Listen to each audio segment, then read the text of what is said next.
এইমাত্র পাওয়া খবর, বাংলাদেশ ও ভারত ইস্যু নিয়ে এবার মুখ খুললেন নায়ক শাকিব খান এবং জানালেন বাংলাদেশ কখনো দুভাগে বিভক্ত হবে না। কিন্তু হঠাৎ করে কেন বাংলাদেশের বিষয় নিয়ে এমন কথা বললেন শাকিব খান? তবে কি অনিচ্ছায় তার মুখে পড়েছে বাংলাদেশ ভূখণ্ড? তবে কি এখন চীনকে সমর্থন করতে চাচ্ছে বাংলাদেশ?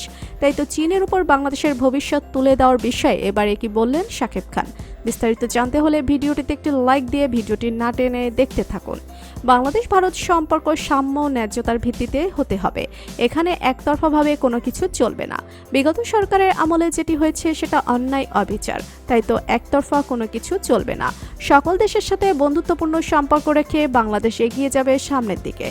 তাই তো বর্তমান সময়ে শাকিব খানের এমন কথাতে রীতিমতো হইচই পড়েছে মিডিয়া পাড়াতে। এছাড়াও শাকিব আরও বলেন, যদি ভারত বেশি লাফালাফি করে তাহলে বাংলাদেশের সকল দায়িত্ব চীনের উপর দিয়ে দেয়া হবে। তখন চীন বাকিটা বুঝে নেবে। কেননা নরম জায়গায় সকলেই মাটি তোলে, শক্ত জায়গায় না।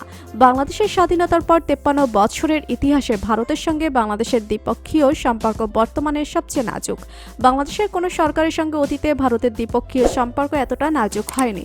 চলতি বছরের 5 আগস্ট পরিবর্তিত রাজনৈতিক পরিস্থিতিতে বাংলাদেশ ও ভারতের দীর্ঘদিনের সুসম্পর্কে টানাপোড়েন সৃষ্টি হয়, যা বিভিন্ন ঘটনায় ক্রমশ বেড়েছে। বিশেষ করে শান্তিতে নোবেল বিজয়ী অধ্যাপক ডক্টর মোহাম্মদ ইউনূসের নেতৃত্বে অন্তর্বর্তী সরকার গঠনের পর সরকারের একাধিক উপদেষ্টা ভারতের বিভিন্ন কার্যকলাপ নিয়ে কড়া ভাষায় বক্তব্য রেখেছেন।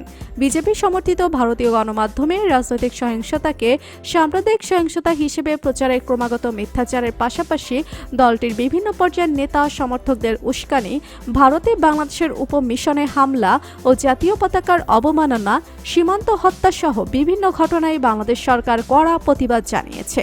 তাই তো বর্তমান সময়ে বাংলাদেশকে নিয়ে শাকিব খানের এমন মন্তব্যে রীতিমতো হইচই পড়েছে মিডিয়া পাড়াতে।